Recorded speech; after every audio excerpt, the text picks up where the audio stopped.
When Pacifica first opened its doors in 2005, David and Dana O'Neill took positions as founding staff members.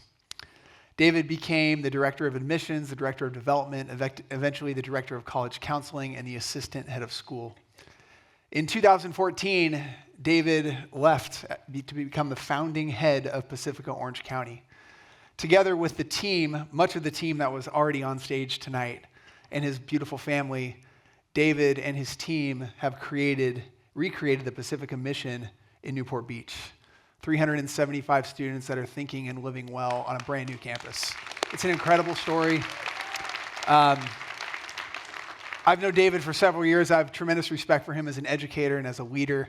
And as a founding staff member tonight, we are honored to hear from David O'Neill.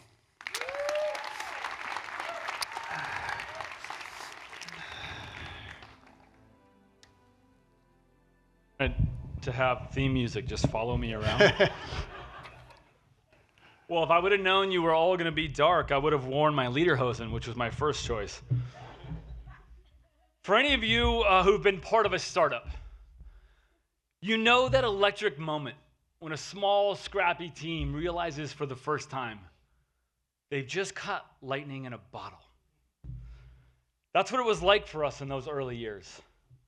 We had more questions than we had answers, but never once did we waver in the weight or the worth of the work before us. Our board and founding families had given us a great mission and a strong vision.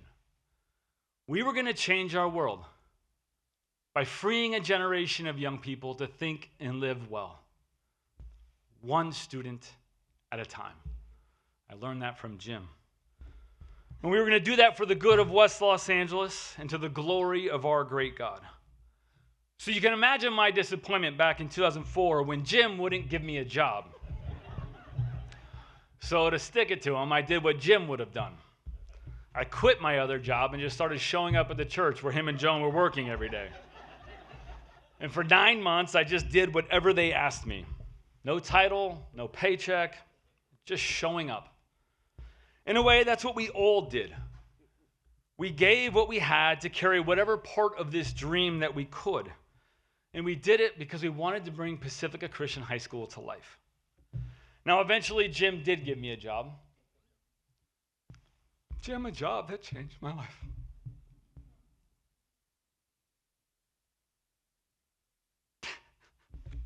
If you know me, I cry, so it's okay. Thanks, brother. Those founding years, I can't see. The good news is I only have 2 minutes, so I've wasted it. Those founding years were a season of deep meaning, of radical sacrifice, and a love poured out like I had never seen before, and it continues today. I wish you could have sat in those early interviews with families like the Walkers and the Hammers, and later the Ryans. These were intimate conversations, vulnerable conversations about faith and their deepest hopes for their children. Again, we had no building, we had no teachers, we had no AP program, we had no college placement. We just had ideas and belief. I wish you could have been there to see our great joy when they sent both of their oldest children to be founding students. I wish you could have been there 5 months later, as you've already heard, right before we were supposed to open, when the city of Santa Monica said, we're not going to open or approve your building plans.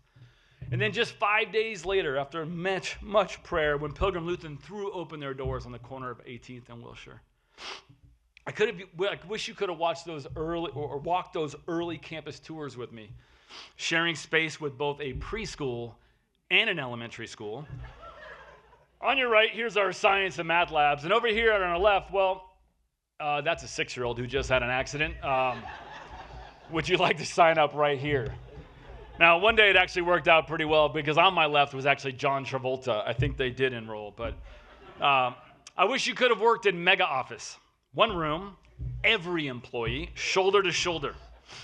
I wish you could have seen God's hand in calling Scott Comer, then Matt Benedetto, then Stacy Lane, then Kevin Kirchner.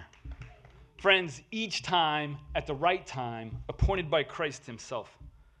I wish you could have slept in a tent in the mud with Davia and I in the rain at our first retreat, or joined us for the chaotic, magical first trip to Florida, or helped hang banners at 11 p.m. because the first open house was the next night. I wish you would have been there at 1 a.m. when we filed our first WASC accreditation report. Or with Brian Hammer and I as we were putting together server rooms, or Kevin Kirchner as he built the computer lab. We just did whatever it took to breathe life into a dream. I wish you could have joined David Hammer, a founding student, and me for our weekly lunches at Kookaroo. May it rest in peace. I got to watch that young man grow up. I watched him get baptized, go to college, get married, start a family. And in a way that only the Lord can write, now we raise our kids together, although 8 hours apart. I wish you could have known Davia Walker, our next speaker. Gosh, when she was just 15 years, she joined us as part of the founding 10th grade class. From day one, it was clear. She was a gift. A leader in the classroom, a leader on the stage, the head of student government. Whatever we needed, she said yes, with grace, courage, and a heart for others. I'm so grateful, David and I are, that Davia and David have been great friends ever since. I wish you could have been there on my last day of work. That night, after everyone else had gone home, my wife, Dana, and me, we walked the entire campus. The hallways and the classrooms were dark, but the moonlight slipping through the hallways and the windows lit up every memory. And for hours, we slowly walked the campus telling the stories, and we wept. We wept because we knew we had caught lightning, and we were letting it go. Friends, Pacifica wasn't built with one big gift, though there were many generous founders. It wasn't built for someone's kids or their grandkids. It was built on faith and love. At its best, this is what Pacifica is. It's an offering of love from people like us to a hurting and broken world, passing down the soul of our generation on to the next generation. And as much as I wish you could have been there for the founding, I think that the moment we're in right now might be more important. Because you all are charged now with carrying on this mission forward with fidelity and vigor. And tonight, I believe we have that rare chance to see lightning strike twice. As Pacifica marks its 20th year this evening, we've already heard it's stepping boldly into the vision and mission that it founded on back in 2005. To grow to be a school of 400 students. But for this to happen, a new generation of Seawolves must rise up and take hold of their moment, your moment, this moment. We don't need all the answers. We've been given a clear vision, a wise strategy, and we have a faithful God. What we need is a commitment to our mission, and as Jim has told us, the courage to say yes. And if we do, 20 years from now, at Pacifica's 40th anniversary, others will look back at this night and say, this is when it began.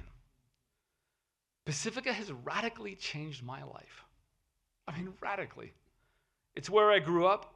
It's where I deepened my faith in Christ and my commitment to the church. It's where I discovered purpose and through hard work, where I found friends and a calling I would get everything for its flourishing.